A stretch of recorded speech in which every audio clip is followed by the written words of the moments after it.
नहमदुहु व नुसल्ली अला रसूलिहिल करीम अम्मा बाद फ़अऊज़ु बिल्लाहि मिनश शैतानिर रजीम बिस्मिल्लाहिर रहमानिर रहीम। मेरे प्यारे दोस्तों, भाइयों, अल शिफा क्लिप्स की जानिब से हकीम खिज़र हयात हाज़िर खिदमत है और आप सब भाइयों को खुश आमदीद कहता है।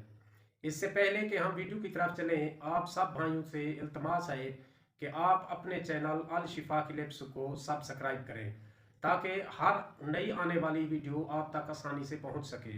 अगर आपको वीडियो अच्छी लगे तो लाइक और शेयर भी कर लिया करें।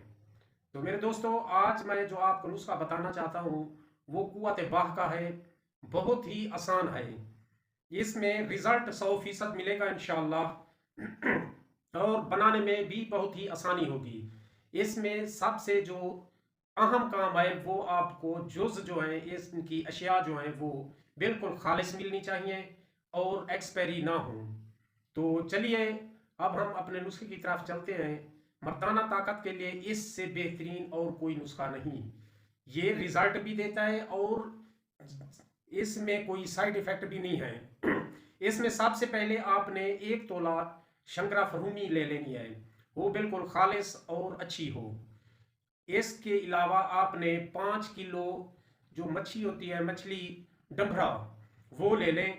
उसको उसका पेट चाक करके उसके अंदर आपने 1 तोला शंकराफ रखनी है और एक मिट्टी का मटका ले लें, उसके अंदर इस मछली को रख दें। 5 किलो नीचे रेत होनी चाहिए, फिर मछली रख दें, इसके ऊपर 5 किलो और जो है रेत रख देनी है। अब इस मटके को गिलिक मत कर लेना है अच्छी तरह से, कहीं इसका कोई शगाफ वगैरह ना हो, इससे गैस वगैरह ना निकल सके। जब बिल्कुल कपड़ोटी करके इसको मजबूत कर लें तो 1 मन ओपलों की आग इसे दे दें। जब 1 मन आप ओपलों की आग देंगे तो ये बेहतरीन दवाई बन जाएगी।